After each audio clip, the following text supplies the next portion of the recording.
Salam sejahtera untuk kita semua. Teman-teman, apa kabarnya nih? Sebelum mulai, aku mau ucapin selamat datang dulu dan juga pastinya terima kasih karena udah daftar di acara webinar pagi ini. Nah, sosmed ini hebat loh. Biasanya kan kalau weekend gini kita tuh enaknya untuk liburan ya, untuk kayak ngopi, shopping, atau ke mall gitu ya. Tapi teman-teman sosmed udah mau luangin waktunya untuk belajar di webinar pagi ini. Kita bisa tepuk tangan untuk kita semua ya. Oke, Sosmed, sebelum pembawaan materi, jangan lupa untuk di-mute audionya agar kita semua nanti bisa fokus dan bisa lebih nyerap maksimal ilmu-ilmu dagingnya. Oke. Dan bisa untuk teman-teman Sosmed boleh dinyalain kameranya untuk merayahin acara hari ini. Oke, aku izin perkenalkan diri dulu. Nama aku Larasma. Aku di sini sebagai moderator pada webinar hari ini dan BTW aku juga pengen tahu nih, absen dulu kali ya. Teman-teman Sospen ini kebanyakan dari mana sih? Boleh tulis di kolom komentar ya. Boleh tulis banget. Kalau aku sih, aku sendiri dari Bogor. Kalau Kak Yusuf ini dari Sukabumi. Ada yang dari Depok, ada Surabaya, ada Kebumen, Bali. Waduh, Bali nih. CEO Sospen itu dari Bali itu dia asalnya. Sukabumi hadir, Bandung, Surabaya, Medan. Waduh. Dari Sabang sampai Merauke ini kayaknya ada nih ya. Oke, Tebet, Semarang. Wah, seru-seru banget. Oke.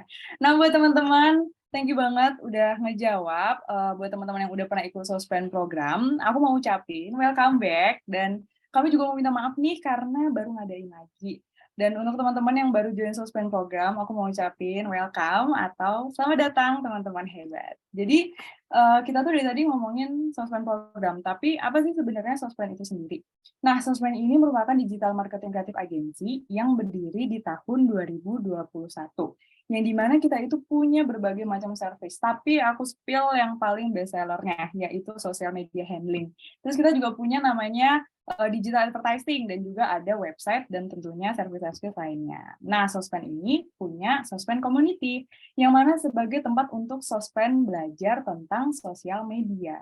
Nah, sebelumnya kita tuh udah sering adain, tapi karena kita tuh emang agak terlalu penuh gitu ya, overload, jadi kita sempat postpone. Nah, tapi Sosmed tenang aja, karena kedepannya kita akan lebih aktif lagi, dan kita akan scheduling sebanyak 2 minggu sekali. Mantap banget gak tuh? Nah, kalau pengen join lagi, gimana sih caranya, dan atau misalnya dapat infonya harus dari mana sih untuk informasi tentang webinar yang diadain Sosmed, kalian bisa langsung cek aja Instagram @sospen_id atau juga nanti akan di-share di grup Sospen Community. Jadi jangan lupa di-follow ya. Dan kalau mau upload story boleh banget mention Instagram @sospen_id. Aku mau absen nih. Udah pada follow Sospen belum? Boleh tulis di kolom komentar ya. Oke. Nah, ilmu pagi ini tuh sebenarnya daging banget nih teman-teman Sospen. Karena topiknya itu tentang how to play multi-channel social media with effective management. Gimana caranya kita itu bisa deliver gitu ya, deliver seluruh konten di berbagai macam platform sosial media dengan efektif. Nah, pembicara kita kali ini akan membahas juga tentang gimana sih caranya nge-set timeline produksi untuk masing-masing job desk, gimana cara bikin timeline untuk secara keseluruhan, dan gimana kita tuh bisa jadwalin posting tanpa harus mirroring. Aku sih udah nggak sabar banget sama materi pagi ini yang akan dibawakan langsung oleh Kak Yusuf. Nah, Kak Yusuf ini adalah salah satu employee dari Sospen dan pernah jadi one of the best employee loh di Sospen.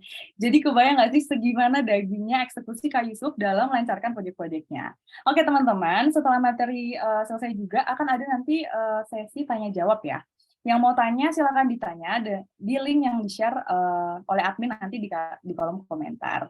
Nah, nanti admin akan bantu terus update-nya. Untuk itu, mari langsung aja kita sambut Kak Yusuf. Silakan Kak Yusuf. Mana nih Kak Yusufnya? Halo Kak Larasma. Oke, halo Kak. Halo. Oke, Kak Yusuf apa kabarnya nih Kak? Alhamdulillah sehat-sehat. Gimana nih Alhamdulillah. teman-teman semua? Kak Larasma sehat? Sehat Kak Yusuf. Kak Udah lama Yusuf, kita nggak ketemu ya. iya udah lama banget. Kak Yusuf, aku mau tanya nih, hari ini kita mau bahas apa aja sih? Tadi aku sih sempat spill, cuma aku pengen denger dari Kak Yusufnya langsung.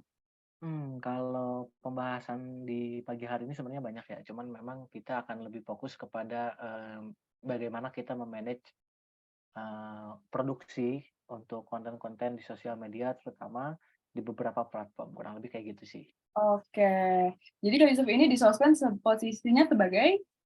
Aku di Sospen itu sebagai project manager, gitu. Oke, mantep banget. Oke, kalau gitu kepada Kak Yusuf langsung aja dipersilakan untuk waktu dan tempatnya. Silakan Kak Yusuf. Oke, baik, suaraku udah bagus, sudah masuk ya? Aman aman, Kak.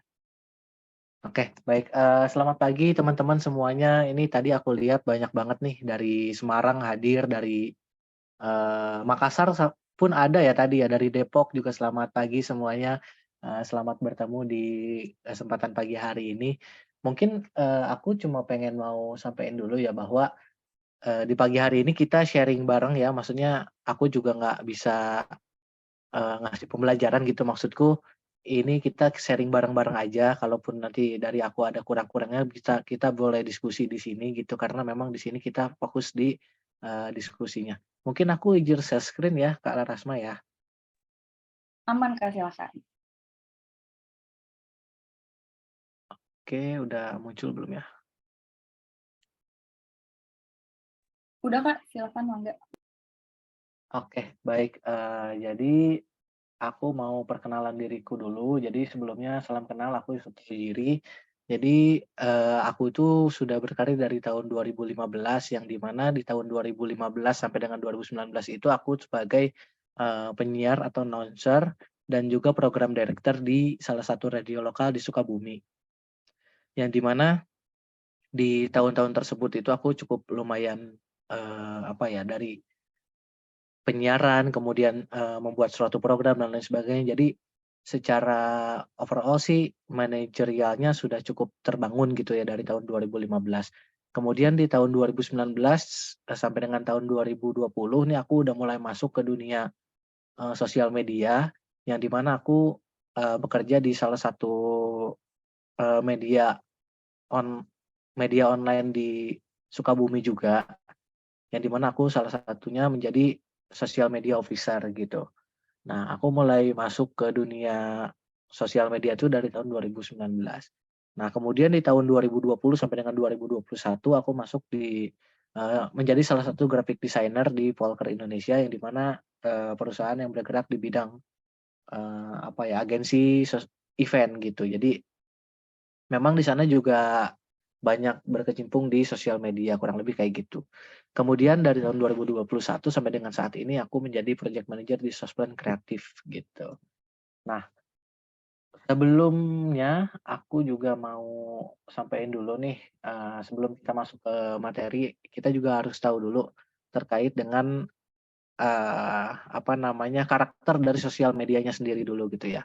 Nah, media sosial zaman sekarang itu kan, makin beragam ya, umumnya tuh, ada Instagram, Facebook, Twitter, YouTube, TikTok, dan mungkin sekarang tuh udah ada Snapchat, terus juga, LinkedIn juga bahkan sekarang udah bisa jadi platform buat komunikasi dan menjalin relasi dengan, banyak orang gitu ya, seperti sosial media pada umumnya.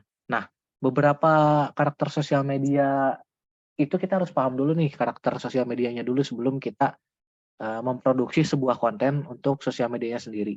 Nah, misal teman-teman itu terfokus pada apa ya, ibaratnya lebih senang dengan berdiskusi dan lain sebagainya. Nah, itu tuh lebih cocok di Facebook. Kenapa? Karena di Facebook itu, eee, community base gitu ya, banyak banget, komunitas di Facebook yang memang fokusnya diskusi di situ gitu ya. Kemudian ada Instagram. Nah, ini sosial media yang memang semua orang gunakan gitu ya, yang di mana dia itu adalah sosial media utama lah. Siapa sih di sini yang nggak pakai, Instagram gitu? Bahkan orang tuaku aja Eee, ada Instagram gitu, walaupun memang tidak seaktif anak muda atau milenial gitu ya. Nah, di sana tuh jenis kontennya tuh apa aja, ada Instagram Feed, Story, dan di Instagram itu memang semua jenis konten itu ada gitu. Kemudian di Twitter, nah di Twitter itu kita kalau misalkan mau nyari informasi-informasi terupdate, dari yang positif walaupun negatif itu ada semuanya di Twitter gitu ya. Nah, memang di sana beberapa, apa namanya, ibaratnya kontennya lebih banyak terkait dengan, teks gitu dan juga image, motion, dan lain sebagainya juga banyak, tapi tidak sebanyak di Instagram. Kemudian di YouTube. Nah, YouTube itu adalah salah satu platform, sosial media yang mana bisa untuk kolaborasi konten gitu, kemudian untuk, tutorial, review, dan lain sebagainya. Kemudian untuk TikTok ini bener-bener konten-konten yang, hiburan banget gitu ya. Di sana tuh bentuknya video, motion, terus, bisa challenge dan lain sebagainya gitu. Nah, setelah kita tahu gitu ya, beberapa platform dari sosial media yang akan kita gunakan, tentunya, sosial media itu kan ibaratnya, apa ya, kontennya tuh berbeda-beda di setiap sosial media gitu ya. Nah, tujuan kita membuat konten di sosmed itu kan pengen di-notice ya ibaratnya. Nah, terus harus ada validasi juga nih dari orang-orang bahwa, oh sosial media kita bagus gitu ya, terutama untuk personal ataupun brand gitu. Nah, terus gimana sih cara nge-manage-nya, proses produksinya, apa ya, biar lebih efektif gitu ya. Nah, pada kesempatan pagi hari ini, kita mau bahas terkait dengan bagaimana me-manage proses produksi konten-konten itu agar lebih efektif. Di antaranya kita ada 3 apa namanya, ada 3 tahap nih. Pertama ada dari planning, kemudian ada di eksekusi, kemudian ada di reporting gitu ya. Nah, sekarang kita bahas di planning-nya dulu. Kalau di planning itu kita ada beberapa tahap, di antaranya kita bisa dari, menentukan tim, untuk proses produksinya nanti siapa aja yang akan terlibat dalam sebuah project gitu ya. Kemudian dokumen apa aja sih yang diperluin untuk menunjang proses produksi kita gitu ya, selama 1 bulan ke depan, 1 tahun ke depan dan lain sebagainya. Kemudian bagaimana sih kita cara mengolah ide untuk memantapkan konsep supaya project-nya tuh produksi konten-kontennya tuh berjalan dengan lancar gitu ya. Terus menetapkan timeline harian untuk project yang sedang berjalan tuh gimana sih caranya gitu ya. Nah, di sini aku mau bahas dulu terkait dengan, porsi tim yang, mungkin sering-sering aku gunakan gitu ya. Nah, di sini ada, grafik di mana ini adalah beberapa tim yang sebenarnya cukup ideal untuk, memproses sebuah produksi gitu ya, untuk menjalankan. Nah, ini kalau misalkan kita lihat di sini ada creative director, kemudian ada akun eksekutif, ada digital advertiser, project manager, dan lain sebagainya. Nah, untuk role-nya itu, pertama dari creative director. Creative director itu, ngapain sih? Creative director itu adalah fungsinya menyaring semua informasi-informasi atau, menyusun strategi yang akan digunakan untuk salah satu brand atau untuk sosial media kita, tujuannya tuh mau dibawa kemana nih gitu dan lain sebagainya. Nah, untuk akun eksekutif mungkin kalau misalkan kita kerjasama dengan orang lain atau, kerjasama dengan salah satu brand, nah akun eksekutif ini adalah salah satu orang yang benar-benar tektokan sama kliennya gitu, tektokan sama pihak brand lah intinya. Akun eksekutif yang nanya, "Ini brand mau dibawa kemana, tujuannya apa, KPI-nya apa, goals-nya apa, dan lain sebagainya." Nanti disusun oleh creative director, yang di mana nanti akan turun lagi ke project manager. Project manager ini adalah orang yang, menyusun, apa ya, proses produksi, proses produksi dari awal sampai dengan akhir gitu ya. Kemudian ada tim visual officer. Visual officer itu ada dari copywriter, kemudian dari graphic designer, videographer, dan juga editor, kemudian ada social media admin gitu. Nah, Kak, kalau misalkan kita belum punya tim sebanyak ini gimana, Kak? Sebenarnya kalaupun kita tidak punya cukup banyak orang untuk me-manage satu produksi konten gitu, untuk memproduksi konten-konten untuk sosial media gitu, tinggal disesuaikan aja. Contoh misal kita bisa fokus di tim produksinya aja. Itu ada dari project manager, copywriter, graphic designer, videographer, dan editor, sosial media admin. Kak, kalau misalkan, kita cuma ada sekitar 3 atau 4 orang, ya itu nggak apa-apa gitu. Mungkin copywriter bisa nyambi jadi admin, atau admin bisa disambi sama project manager dan lain sebagainya, kurang lebih kayak gitu. Videographer nggak harus sama video editor, bisa digabung, videographer iya, editor iya gitu. Jadi sebenarnya, nggak ada alasan sih, ibaratnya kayak kita nggak punya tim nih, ya bisa gitu sebenarnya gitu, bagaimana kita me-manage-nya aja sih, kurang lebih kayak gitu. Oke, terus anggap aja nih kita sekarang udah punya tim gitu ya. Nah, tim udah kebentuk nih, ada copywriter, ada graphic designer, ada videographer, ada social media admin gitu. Terus selanjutnya kita ngapain gitu, selanjutnya ya kita harus nyiapin dokumen-dokumen yang kita perlukan gitu untuk menunjang proses produksi kita gitu. Nah, terus dokumennya apa aja, Kak? Nah, yang pertama itu ada Project Document Center gitu.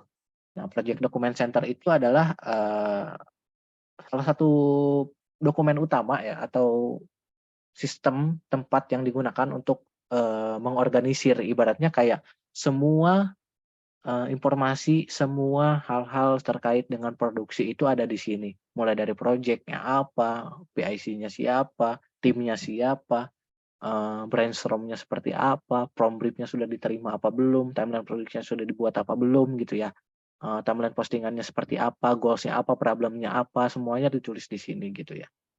Yang di mana ini dokumen yang menjadi sentral untuk patokan di mana kita tahu, jadi kita nggak perlu nanya-nanya lagi gitu ya, kemarin tuh ini goals-nya apa sih ya, ini kemarin tuh problem-nya apa sih, kita tinggal buka Project Document Center sudah selesai. Kita semua tahu gitu, oh goals-nya seperti ini loh, oh problem-nya seperti ini loh, gitu-gitu.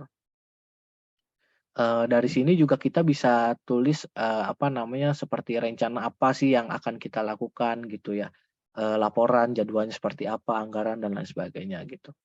Lebih, spesifiknya lah dari salah satu, apa ya, proses produksi yang akan kita jalankan gitu. Jadi memang project document center itu sangat penting gitu ya, teman-teman semua.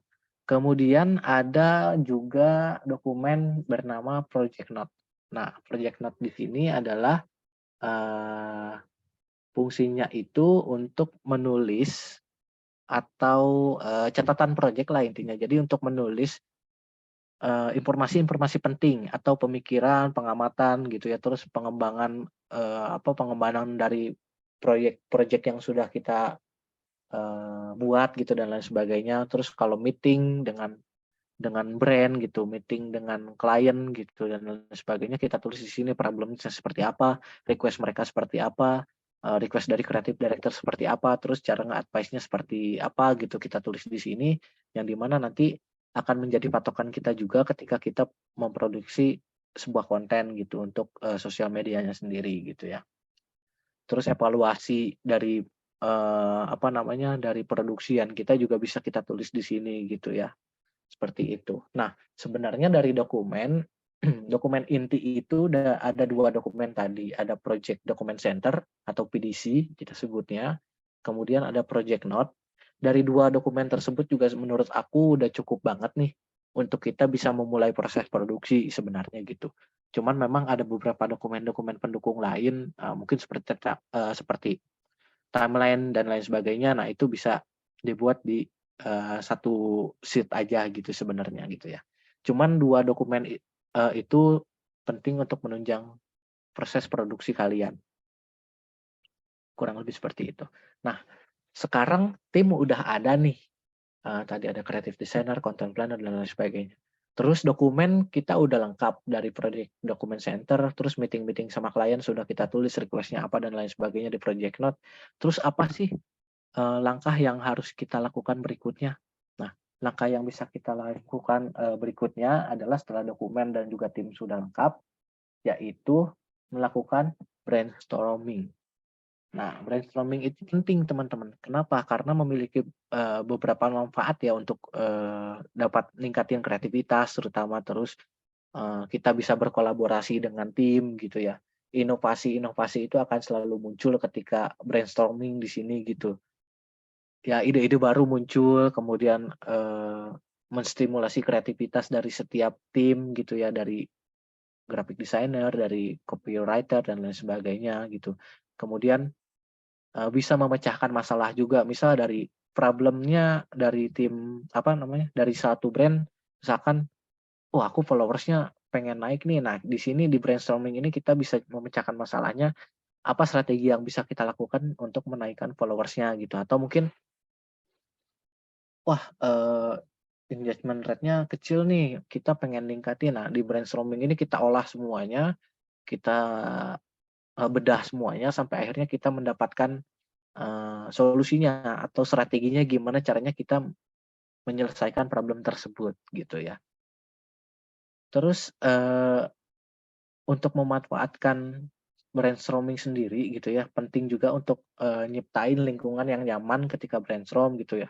Terus kita harus benar-benar mendengarkan satu sama lain, jangan sampai kayak, "Ah, eee, aku nih project manager gitu ya, ngapain, aku yang paling tahu," nggak gitu juga gitu. Kita harus tetap tetap tetap mendengarkan, tim kita semuanya gitu ya, terus, mendengarkan dengan sungguh-sungguh juga, menjaga suasana yang terbuka gitu, saling terbuka satu sama lain untuk mendorong eksplorasi ide yang bisa muncul gitu ya, untuk menunjang, apa namanya, menunjang proses produksi berjalan dengan lancar, kurang lebih seperti itu, untuk, platform-platform sosial media yang lainnya, gitu. Nah, dari brainstorming sendiri ini juga kita bisa menciptakan, kita nih 1 bulan ke depan mau ngapain gitu. Contoh, misal seperti ini. Nah, ini adalah salah satu tema, atau mungkin salah satu skema di mana, ketika brainstorming itu selesai, kita bisa mulai, memikirkan kita 1 bulan ke depan mau ngapain gitu ya. Nah, ini salah satu plotting-nya nih. Jadi kan kalau di sosial media itu ada 4 tahap ya, di antaranya ada aware, engage, action, share gitu ya. Yang di mana, orang-orang itu ketika melihat sosial media kita itu nggak langsung engage loh, nggak langsung action loh, nggak langsung beli loh gitu ya. Tapi mereka harus aware dulu. Nah, bagaimana, strateginya ketika, untuk orang-orang itu bisa langsung action gitu, mungkin membeli brand kalian atau apa dan lain sebagainya. Kita bisa memberikan konten-konten edukasi dulu gitu ya untuk audiens baru gitu ya. Kemudian mulai nih kita tingkatin, pace-nya gitu dengan konten-konten engage seperti entertain, konten, kemudian reels, dan TikTok kita mulai mainin gitu ya. Terus ketika mereka udah mulai engage gitu ya, apa yang harus kita lakukan ya, kita mulai dengan konten-konten action gitu seperti membuat program, kemudian memberikan promo dan lain sebagainya, yang di mana audiens itu bisa mulai melakukan action, entah itu beli, entah itu follow, entah itu, nge-share dan lain sebagainya.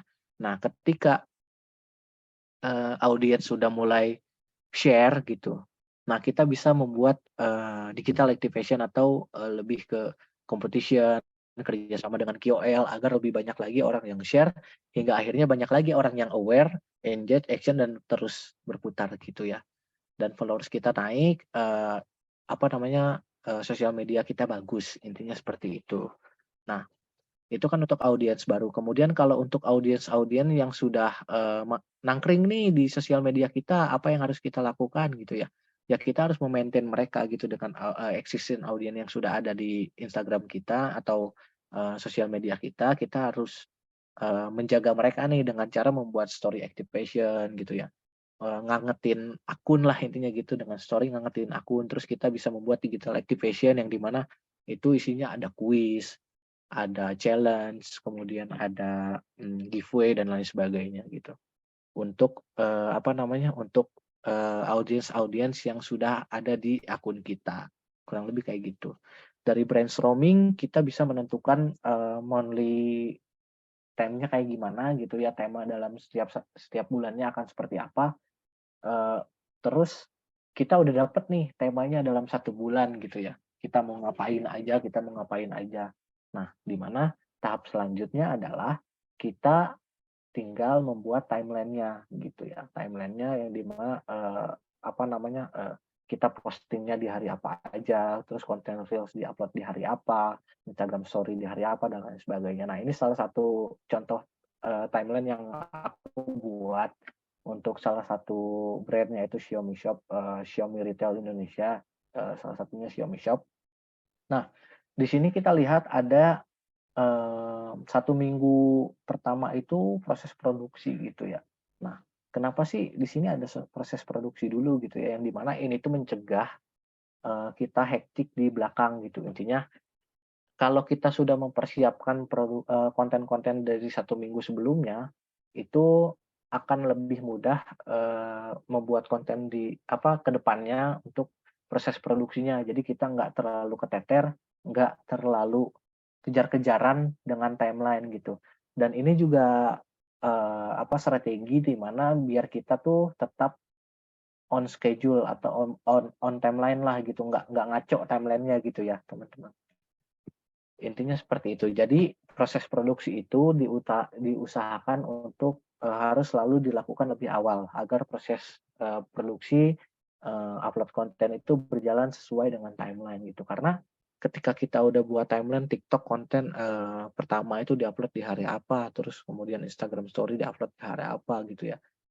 Itu kalau misalkan kita nggak ada timeline-nya nih, terus produksinya tuh ngedadak banget, katakanlah 2 hari sebelum atau 3 hari sebelum, itu tuh mepet banget untuk, desainer ngedesain, copywriter, nyusun konten gitu dan lain sebagainya. Nah itu kan kita nggak mau juga ya, timeline-nya mundur terus gitu. Makanya proses produksi itu harus dilakukan lebih awal dari, eee, postingan gitu atau dari konten-konten yang akan kita upload gitu, kurang lebih seperti itu ya, teman-teman. Nah, kemudian tim tuh udah ada, kemudian dokumennya udah lengkap gitu ya, brainstorming udah dilakuin, terus kita udah tahu sebulan mau ngapain, timeline-nya udah disusun gitu ya. Terus kita masuk ke tahap berikutnya, yaitu proses eksekusi atau tahap produksi. Nah, oh iya, ini kalau untuk di apa namanya, di proses, planning itu sebenarnya kita cuma butuh satu tools aja, yaitu Google Sheet. Itu udah cukup banget sih karena di sini kita bisa masukin, eee apa, page-nya banyak banget ya, ada dari kalender plan, apa, project note bisa ditulis di sini, project document center bisa kita tulis di sini. Jadi terpusat di satu, tools yaitu Google Sheet, kurang lebih kayak gitu. Nah, semuanya udah lengkap nih, tinggal masuk ke tahap eksekusi gitu ya. Nah, tahap eksekusi itu ada, mmm, kita juga harus, paham sih terkait dengan, workflow-nya seperti apa gitu ya, tim traffic load-nya kayak gimana gitu, yang di mana, eee, apa namanya, yang di mana kita langsung masuk ke studi kasus aja gitu. Nah, aku ini ngambil dari Xiaomi Shop Indo atau Xiaomi Retail Indonesia yang di mana di sini itu kita, apa namanya, memproduksi untuk, Xiaomi Shop Indo gitu. Terutama di sini kita lihat dari timeline-nya sendiri, di sini aku jelaskan juga bahwa produksi itu dimulai lebih awal juga sama. Nah, kemudian dari kita lihat di timeline-nya sendiri, ini kan kalau dari si Xiaomi Shop Indo ini, dalam satu bulan itu dia ada Instagram image-nya, Instagram Feeds ya 15, kemudian konten Reels-nya ada 15, Instagram Story-nya ada 26, Instagram Story video 4, kemudian konten TikTok-nya ada 30, kita total itu ada sekitar 90 konten yang harus kita buat dalam satu bulan, gitu ya. Nah, prosesnya itu kita nggak bisa langsung buat, 90 dalam di apa namanya, kita nggak bisa dikejar dalam 1 minggu 90 kan nggak bisa ya. Jadi kita, cicil seminggu-seminggu gitu. Jadi kita di minggu pertama. Jadi katakanlah week satunya tuh kita ngambil 29 Mei 2022 gitu, 2023 gitu. Nah kita tuh harus mulai produksi di, seminggu sebelumnya nih, di tanggal 22 Mei gitu. Kita mulai nyusun, kita udah mulai produksi, proses approval tuh dilakukan di minggu-minggu pertama gitu. Kemudian, di minggu berikutnya di tanggal 29 sampai dengan, sekian gitu. Nah itu kita produksi lagi untuk minggu berikutnya lagi, gitu. Nah jadi proses produksi di awal, eee, untuk minggu depan, kemudian di minggu depan udah mulai upload, konten-konten di minggu di minggu kemarin. Nah, di situ kita mulai produksi untuk minggu depannya lagi. Nah, untuk workflow-nya kayak gini nih, teman-teman. Jadi kan, minggu pertama tuh sudah dibuat ya, gitu ya. Atau, gini deh, di Senin konten writer itu present konten week 2 gitu. Misal ya, kita ambil week 1, week 2, week 3, week 4 dalam satu bulan. Nah, di Senin present konten week 2. Kemudian, di Selasanya revisi konten week 2 juga. Di hari Rabu sudah mulai nyusun, editorial untuk week 3 untuk feed dan story. Nah gitu. Kemudian untuk Kamisnya bikin editorial, week 3 untuk reels TikTok dan di Jumatnya juga, nanti di Senin di-present lagi untuk yang week 3 gitu. Nah, tim visual memproduksinya seperti apa? Nah, karena memang, di hari Senin itu sudah present konten week 2 gitu ya, jadi, apa namanya, bisa mulai diproduksi nih dari, week 3-nya gitu ya, ibaratnya gitu. Nah, ini sebenarnya week 3 nih, teman-teman, masih belum keganti. Kurang lebih seperti itu. Jadi kurang lebih workflow-nya kayak gini. Jadi ibaratnya, dikerjakan di content planning nih, bikin, di hari 3 di hari Rabu selesai. Desainer tuh dari Kamis, Jumat tuh udah mulai nyusun untuk yang week 3 gitu, yang di mana akan di-present di hari Senin, kurang lebih kayak gitu. Nah, konten yang hari Senin di-present itu udah bisa di-syuting di hari Selasa sama di hari Rabu gitu. Kemudian diedit di hari Rabu juga, di hari Kamis gitu ya, sama di Jumat gitu. Kemudian seperti itu, kurang lebih kayak gitu, teman-teman. Nah, kemudian, kita kan, workflow-nya udah dapat nih, dari timeline-nya udah dapat, terus workflow-nya udah dapat. Nah, kita juga nggak bisa, apa namanya, nggak bisa, menghindari gitu ya, tim tuh kadang suka overwork gitu, overload lah gitu ya dari segi load, kapasitas mereka gitu ya. Gimana sih caranya terus tim tuh sehari tuh ngerjainnya berapa gitu. Nah, kita harus tahu dulu dari kapasitas setiap, orangnya gitu. Mungkin aku ambil contoh 4 orang ini nih, dari graphic designer, copywriter, video editor, sama videographer. Katakanlah graphic designer itu dia kapasitasnya itu dalam sehari cuma bisa desain, 8 desain gitu ya.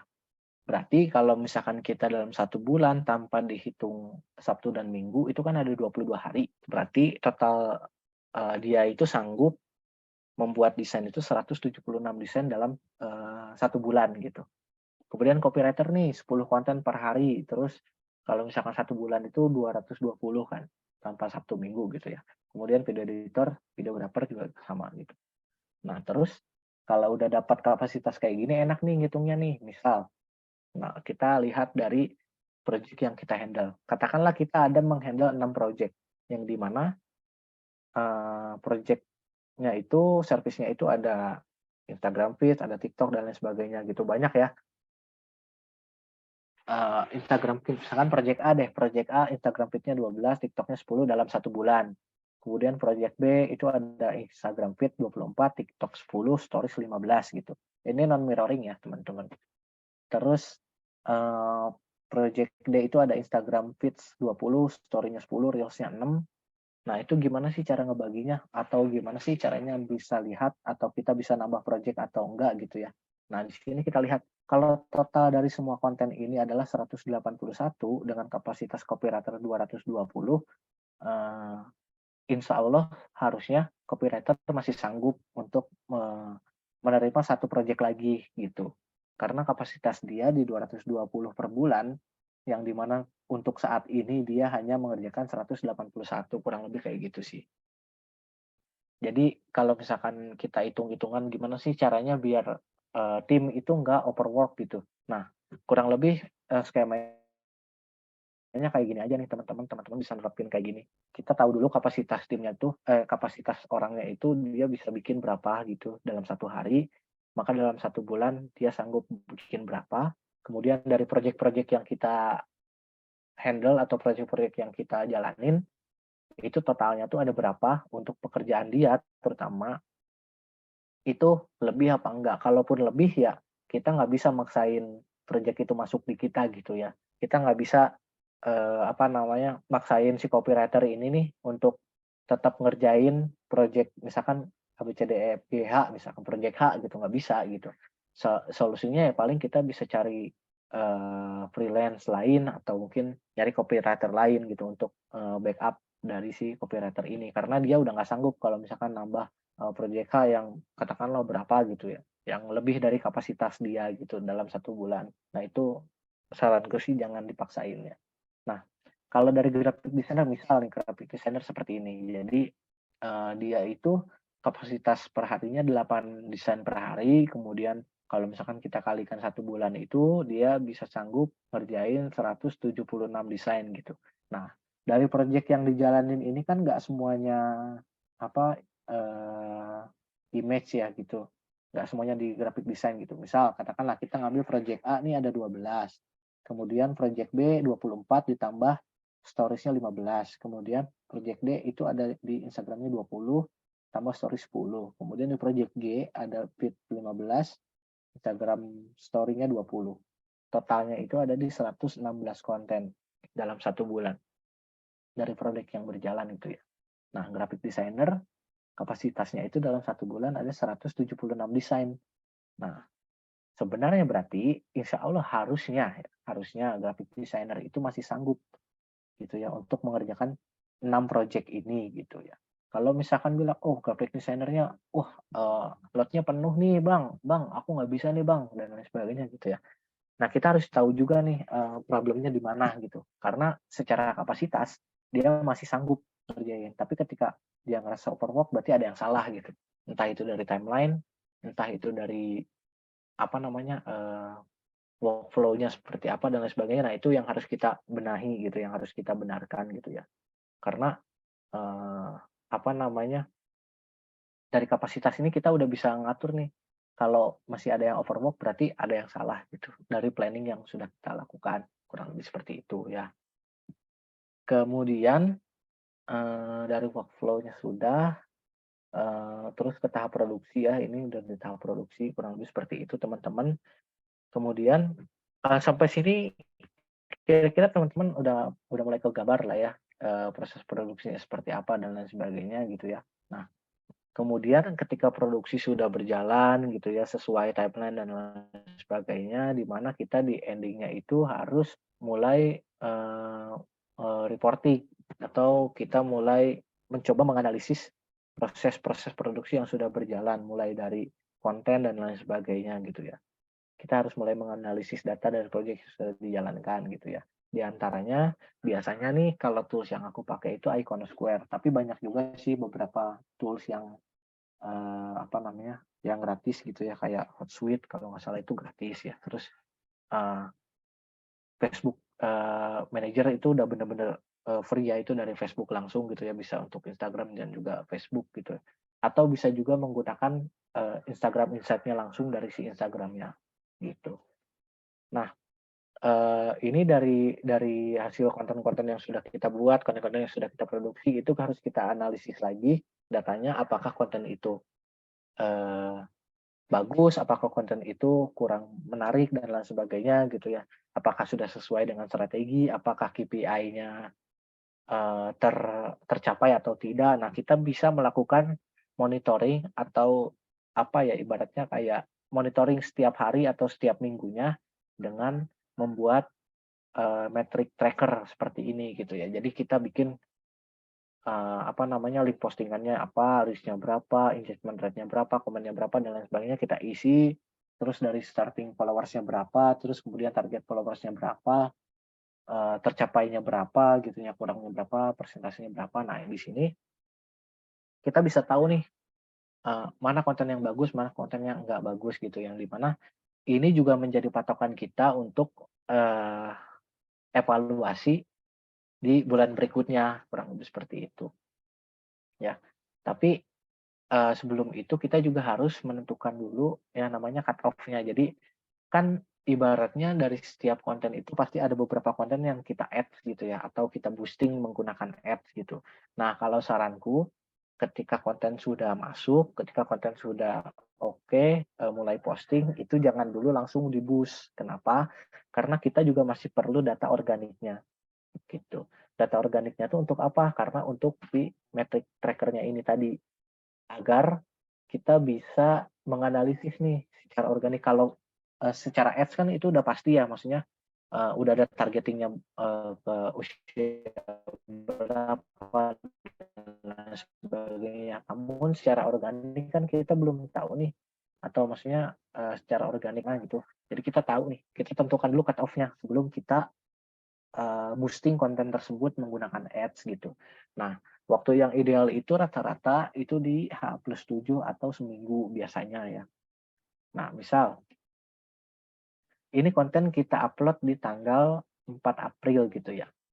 Nah, ini kita biarin dulu upload, terus, di tanggal 5 kita upload konten lain dan sebagainya, kita diamin.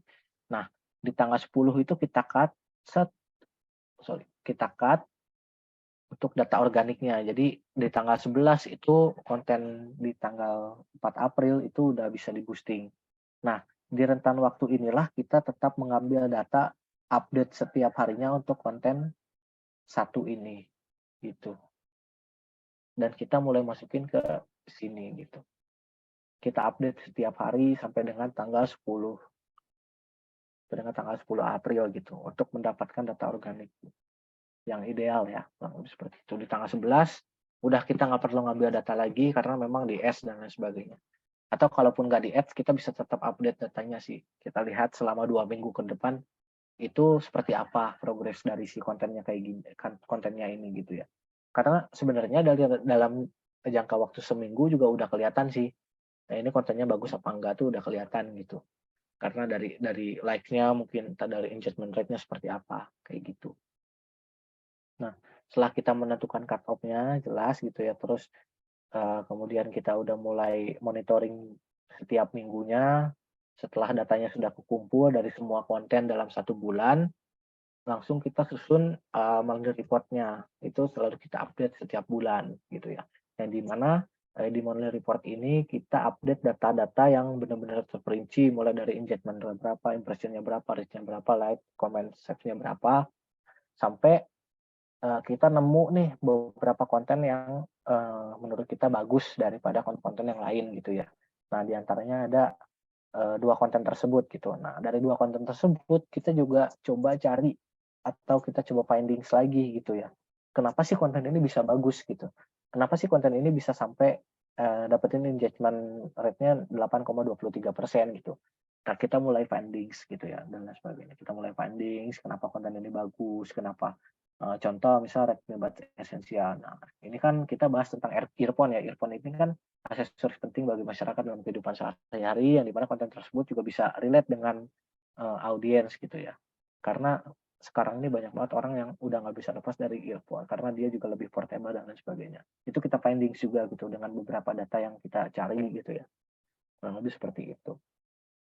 Nah, setelah kita dapat, findings ini dan lain sebagainya, kita bikin summary report-nya. Nah, kita bikin summary report-nya, kita nge-learning yang kita dapetin apa gitu ya, sampai akhirnya konten-kontennya tuh kenapa gitu, sampai kita juga buat, langkah ke depannya tuh seperti apa, moving forward-nya tuh kayak gimana gitu, apa strategi yang akan kita jalankan di tahap berikutnya gitu ya.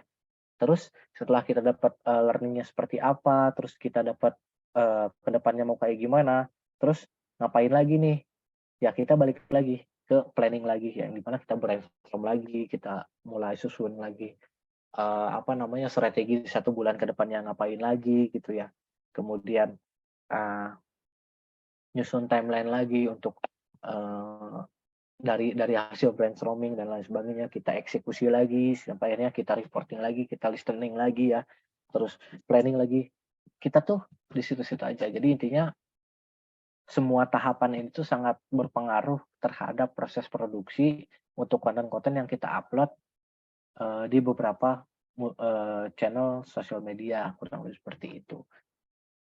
Oke, dari aku segitu, mungkin dari teman-teman sorry banget nih teman-teman kalau misalkan aku penjelasannya terlalu cepat, ada beberapa hal yang belum terlalu dipahami, mungkin kita bisa langsung diskusi aja. Ini, kita juga sudah siapkan Slido nih teman-teman untuk, diskusi bareng-bareng terkait dengan, apa yang sudah aku jelasin tadi. Mungkin aku kembalikan lagi ke Mbak Larasma kali ya. Silakan Mbak Oke, Larasma. terima kasih Mas Yusuf. Wah, keren banget ya apa yang Mas Yusuf share ini tuh daging-daging banget teman-teman. Nah, Mas Yusuf di sini udah ada beberapa pertanyaan-pertanyaan yang menarik nih. Cuman aku di sini akan memilih hanya tiga terbaik ya. Yang pertama mungkin dari di sini ada dari Latifa di Bantul. Kak, bagaimana sih caranya mengatur waktu, konsep, dan produksi jika kita masih single fighter, Kak? Karena aku lihat Oke, banyak banget nih yang single fighter. heeh heeh. Silakan Kak Yusuf. Wah ini menarik sih.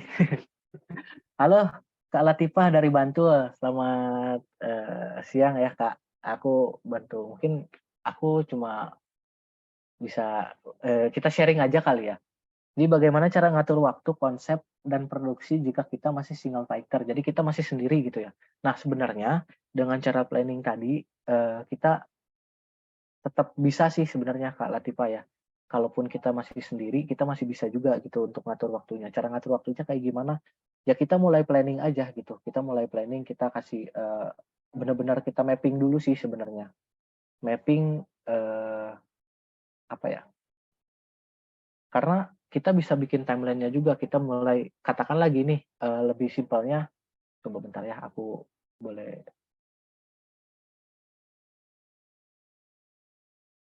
Wait. Oke. Nah, mulai dari planning-nya sih, Kak Latifah. Jadi kita bisa bikin timeline-nya dulu. Misalkan Kak Latifah nih udah nentuin nih, oh konten Instagram di-upload di hari apa, konten aku kayaknya harus sambil share screen deh biar gampang. Bentar Kak, aku sambil share screen, mungkin contoh timeline kali ya. Boleh banget Kak di-share screen, mungkin biar Kak Latifah juga langsung kebayang gitu ya Kak Ya, ya? biar langsung kebayang bener-bener. Nah, gini Kak Latifah ya, jadi kan misal nih Kak Latifah udah nyusun, apa namanya, plotting atau udah nentuin konten itu mau diupload di hari apa. Katakanlah Instagram Image diupload di tanggal 29 Mei, kemudian Instagram Story diupload di tanggal 29 Mei juga gitu. Kemudian konten Reels di tanggal 30. Nah, kalau Tifa ini kan punya waktu sekitar kurun waktu, ke belakang gitu ya, katakanlah ini masih bulan apa gitu.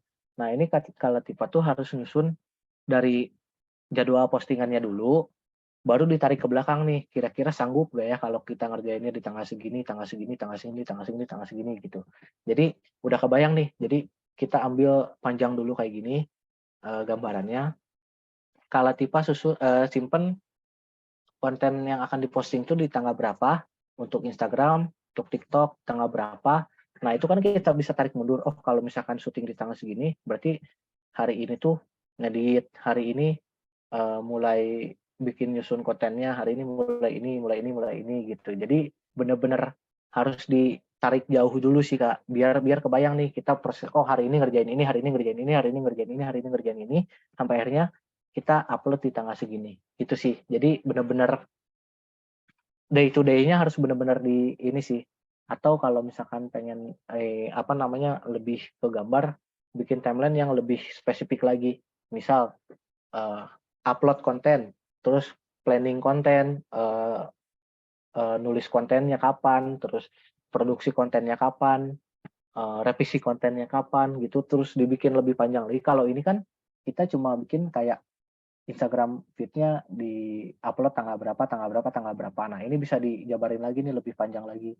Misal dari konten planning-nya kapan, terus kemudian mulai nulis kapan, brainstorm-nya kapan gitu ya.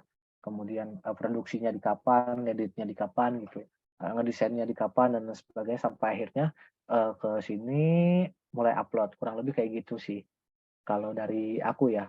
Jadi kita bisa tentukan dulu jadwal postingnya kapan, baru kita tarik mundur untuk, proses pengerjaan produksi kontennya, kurang lebih kayak gitu sih. Mudah-mudahan menjawab ya, Kak Latifah ya. Oh, Kalau teman-teman ada yang punya, apa namanya, yang mau sharing juga boleh tuh, dibantu di iya. kolom komentar ya, teman-teman. Kita Boleh banget sharing ya aja. teman-teman, silahkan.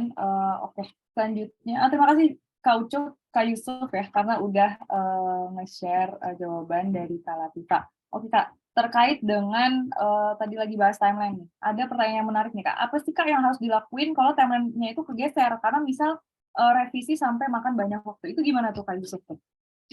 Oke oke. Dari siapa, Kak? Maaf. Aman Kak, aman. Dari siapa tadi Oh, pertanyaannya? dari Anonymous Kak, nggak ada namanya nih, mungkin. Anonimus. Mm-mm. Oke, jadi timeline-nya kegeser gitu ya? Jadi, kita sudah menentukan timeline, tapi timeline-nya kegeser karena satu dan lain hal gitu ya. Nah, di sinilah, tugas seorang project manager untuk mengatur atau me-manage, timeline itu tetap berjalan dengan, sebaiknya gitu ya. Cuman ketika timeline sudah mulai mundur, nah diusahakan mundurnya itu jangan terlalu jauh, yang di mana kita bisa mulai mencari solusi atau strateginya seperti apa. Kalau kendalanya ada dari proses produksi, berarti kita harus mencari cara nih, apakah, kita harus tahu dulu masalahnya di mana, entah itu dari, apa ya, ibaratnya kayak desainernya agak lama gitu mau mengerjakan projeknya dan lain sebagainya. Nah, itu kita bisa mencari solusi lain, mungkin kita bisa, apa ya, mencari graphic designer lain yang untuk nge-backup dia gitu, agar proses timeline tuh nggak mundur terlalu jauh, gitu sih. Jadi kita harus benar-benar tahu solusinya dulu, apa, masalahnya di mana, terus kita solve problemnya kayak apa, baru tuh kita mulai, susun lagi gitu ya, dari agar sesuai timeline lagi. Jadi walaupun kita okelah mundur, karena kita juga sering sih sebenarnya kalau timeline itu mundur gitu ya. Tapi mundur pun nggak mundur-mundur banget jadi 1 bulan, 2 bulan, enggak gitu. Tapi mundur katakanlah 2 hari atau 3 hari itu kita sering juga sih mengalami itu, cuman kita benar-benar harus nge-stop lagi, di 2 hari itu aja cukup kita mundur, tapi di timeline berikutnya jangan sampai gitu. Nah, gimana caranya ya kita bisa, apa namanya, kita bisa tadi kalau dari graphic designer-nya berarti kita bisa cari graphic designer lain untuk backup dia, kayak gitu-gitu sih kurang lebih. Jadi itu sih, jadi usahakan di waktu itu aja, ke depannya jangan sampai mundur lagi gitu. Kita Oh, stop di situnya, gitu sih jadi kalau kita dari aku. belajar based on learning ya Kak Yusuf ya? Betul betul. Kita belajar based Betul. on learning juga tuh. Belajar based on learning itu salah satu pembelajaran yang emang akan lebih berimpact untuk diri sendiri ya. Oke. Mhm mhm. Terus kemudiannya kayaknya ada pertanyaan juga nih yang menarik ya. Dia juga nanya tentang tim. Eh, Kak, menurut Kak Yusuf, cara seperti apa yang paling baik untuk menguji kapasitas tim konten tapi tetap bisa memenuhi target produksi di saat bersamaan? Dari Riza Aditya. Silakan Kak Yusuf. Oke. Nah, dari Kak Riza Aditya ya, menurut Kak Yusuf cara seperti apa yang paling baik untuk menguji kapasitas tim konten, tetap bisa memenuhi target produksi di saat bersamaan? Oke, itu biasanya aku selalu menerapkan, apa ya namanya, intinya gini, ketika sudah mendapatkan mandatori ya, ketika ini konten harus selesai di tanggal segini dengan objektifnya seperti ini dan lain sebagainya. Kita lihat nih hasil output-nya seperti apa. Kalau kurang berarti kita masih evaluasi juga dong, ini kenapa, di mana kurangnya, kita kasih pemahaman ke dia gitu ya, bagaimana menyusun konten, ini tuh KPI-nya kayak gini loh, gini gini gini segala macam gitu ya. Sampai akhirnya kita coba dia untuk, apa namanya, ibaratnya kayak coba nyusun lagi gitu kontennya, apakah masih kayak gitu, nah itu baru kita evaluasi lagi. Mungkin kalau misalkan dari aku, eee, agak bingung juga sih karena pendekatannya kan tiap orang beda-beda ya, teman-teman. Ada tim yang kadang bagus terus tiba-tiba turun gitu ya. Itu tuh memang nge-maintain-nya tuh agak agak sulit memang ya. Tiap orang kan karakternya beda-beda, tergantung dari karakter orangnya juga. Nah, kalau misalkan, menguji kapasitasnya itu, kita kasih aja misalkan, total dari konten, kalau aku sih sebenarnya biasanya lebih ke dikomunikasiin aja sih sama beliau atau sama orang terkait gitu. Misalkanlah konten, copywriter gitu. "Lu sanggup ngerjain sehari berapa?" Gitu. "Gue sanggup ngerjain, sehari 12," kata dia gitu. Ya udah, besok 12 konten ya, kita lihat nih apakah dia benar 12 atau enggak gitu. Kalau misalkan cuma dia dapat nih 12 tapi kontennya tuh B aja gitu. Nah, itu menurutku kapasitasnya nggak 12 gitu. Oke, kita coba lagi. Oke, besok kerjain di 10 atau cobain di 8 konten gitu ya. Dia bikin nih 8 konten, ternyata hasilnya bagus. Nah, berarti kapasitas dia tuh sebenarnya cuma di 8 gitu. Nentuin jadi kayak ya kayak gitu sih, kita bisa menentukan kapasitas orang itu bisa kita lihat. Dia bisa ngerjain banyak, tapi hasilnya B aja kan ngapain juga gitu ya. Kita lihat dari hasil dari situ sih, hasil evaluasi-evaluasi kayak gitu. Seiring berjalannya waktu kita bisa dapat kok, kayak gitu sih. Mas Rija tadi ya? Mas Rija, selamat siang Mas Rija. Ya, Mas juga Kak. Mudah-mudahan membantu ya. Iya. Jadi kita bisa komunikasiin langsung ya Kak ke konten planner-nya ya, biar Betul betul. lebih apa ya, lebih real real juga gitu. Jadi kita nggak hanya membayangkan kayak kira-kira dia berapa ya, tapi langsung jawaban dari si konten planner-nya gitu. Mungkin Kak Oke. Larasma mau nambahin atau boleh sih?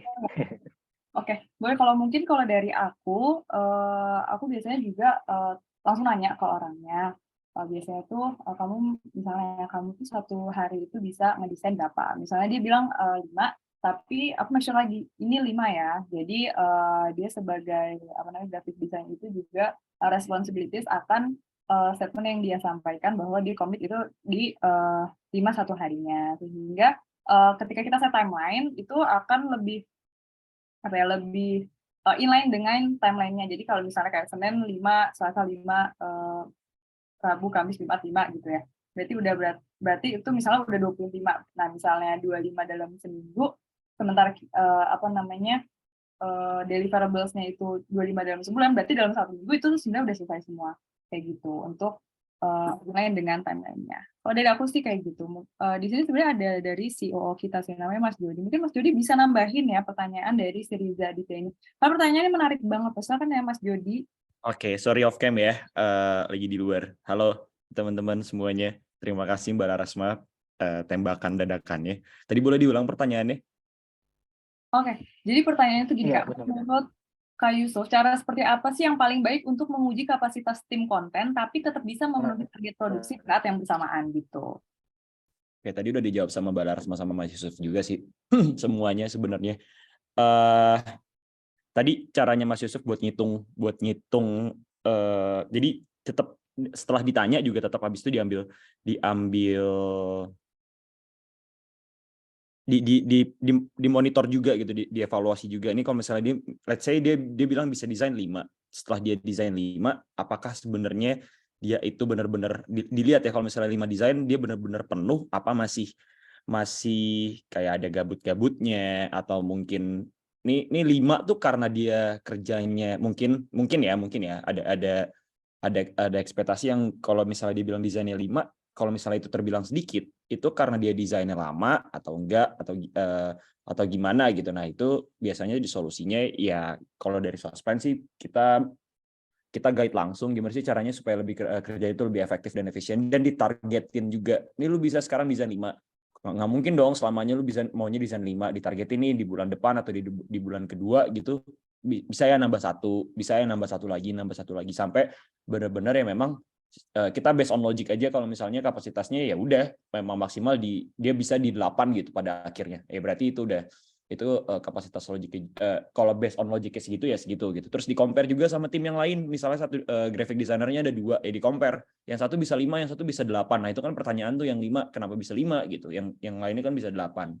Nah di situ dievaluasi lagi, diajak ngobrol bareng-bareng lagi, terus ditanya minusnya di mana, karena kadang minusnya itu bisa jadi datang nggak cuma dari individunya aja, tapi mungkin dari device-nya, kalau misalnya dia kerjanya remote gitu, mungkin dari keadaan di rumahnya dan lain-lainnya gitu sih paling.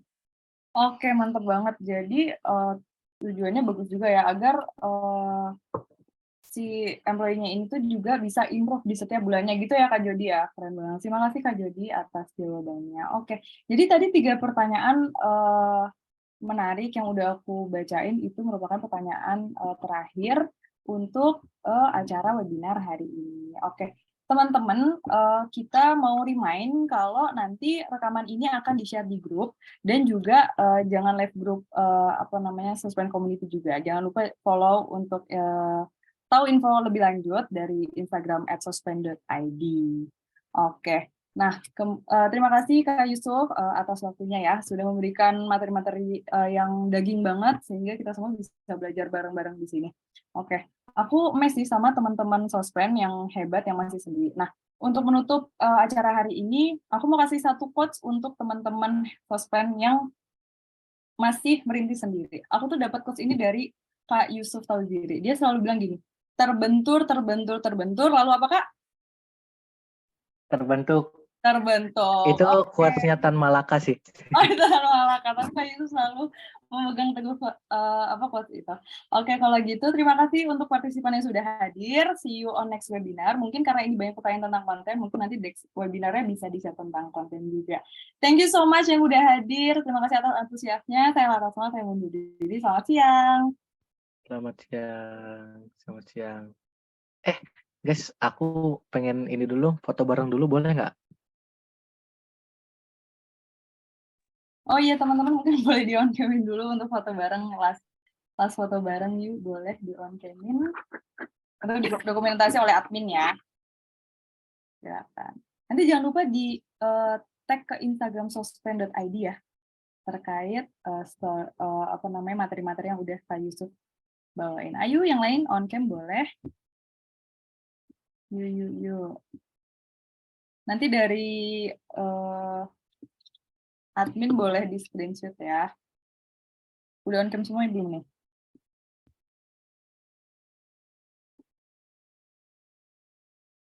Yang masih belum on cam, yuk on cam. Oke, kalau gitu aku hitung 1-3, nanti admin boleh screenshot ya. 1, 2, 3 pose ya? Oke. 1, 2, 3. Lagi gaya bebas. 1, 2, 3. Oke, thank you teman-teman. Selamat siang. Thank you semuanya.